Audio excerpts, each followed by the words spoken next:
అదృష్టం అనేది ఆకాశం లాంటిది. ఎవరో కొంతమంది మాత్రమే అక్కడ అడుగు పెడతారు, అందరి వల్ల కాదు అది. ఇప్పుడు మనం ఒక అదృష్టవంతుడి గురించి మాట్లాడుకోబోతున్నాం. అతని పేరు సౌరవ్ దత్త. ఏం జరిగిందంటే వాళ్ళ నాన్న 1990లో 1,00,000 రూపాయలు విలువ చేసే షేర్లు కొన్నాడట జిందాల్ కంపెనీలో. అయితే తర్వాత డాక్యుమెంట్స్ అని మర్చిపోయాడు. ఆ తర్వాత పాపం వాళ్ళ నాన్నగారు కూడా కాలం చేశారు. ఇప్పుడు మొన్న 2025లో ఇల్లు వెతుకుతూ ఉంటే అప్పుడు షేర్లు కనబడ్డాయట. అనేది భలే ఉందే, నాన్న ఏదో షేర్లు కొన్నాడు, చూద్దాం ఇప్పుడు వీటి విలువ ఎంత ఉందో అని చెప్పేసి మనోడు చెక్ చేస్తే తెలిసిందట 80 crores అట వాటి విలువ. 80 కోట్లు. ఎక్కడి 1,00,000, ఎక్కడ 80 కోట్లు, ఎంత తేడా.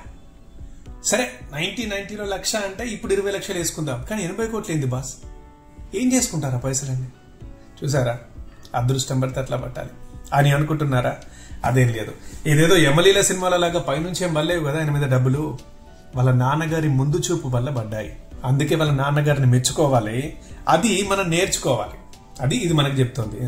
సరే, ఇంతకీ ఇది వినగానే నేను మా నాన్నకు కాల్ చేస్తాను, మా తాతకు కాల్ చేస్తాను, వాళ్ళు ఏమన్నా షేర్లు కొన్నారేమో అని చెప్పేసి ఫోన్ చేశారు.